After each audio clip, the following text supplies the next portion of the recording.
পড়ুয়ার ট্যাবের টাকা গায়েব।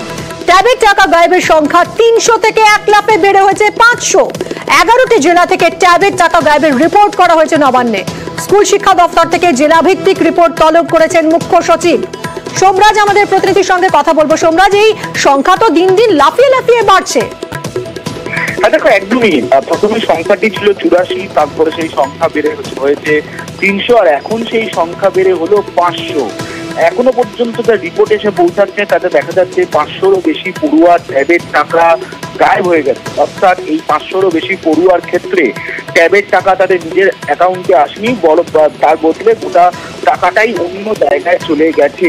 এক্ষেত্রে টাকা কোনোভাবে ডিক্লাইন হয়, অর্থাৎ টাকা ফেরত আসেনি, যেটা কলকাতার অনেক স্কুলের ক্ষেত্রেই সেটা হয়েছে।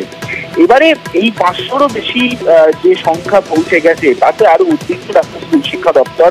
এবং যেটা জানা যাচ্ছে এখনো পর্যন্ত যে 11টি জেলা থেকে এখনো পর্যন্ত ট্যাবের টাকা গায়েবের ঘটনার রিপোর্ট এসেছে।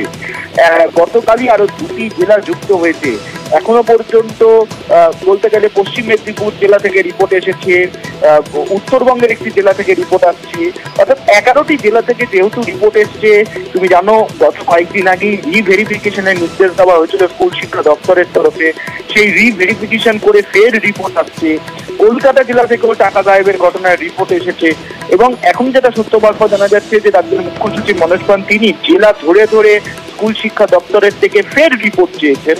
তার কারণ এই যে 500রও বেশি পড়ুয়ার টাকার গায়েব হওয়ার ঘটনা আসছে, ট্যাবের টাকা গায়েব হওয়ার ঘটনা যে তথ্য আসছে, সেখানে এবার নবান্ন স্পেসিফিক ভাবে জানতে চাইছে কোন স্কুলের কতজন পড়ুয়া, তাদের কি অ্যাকাউন্ট নাম্বার ছিল এবং কোথায় টাকা চলে গেল তার যে ডিটেল ব্যাংক থেকে ইতিমধ্যেই পাওয়া গেছে, তার বিস্তারিত তথ্য, খুঁটিনাটি তথ্য এবার রাজ্যের মুখ্য সচিব চাইলেন স্কুল শিক্ষা দপ্তরের থেকে, তেমনটাই সূত্র মারফত জানা যাচ্ছে।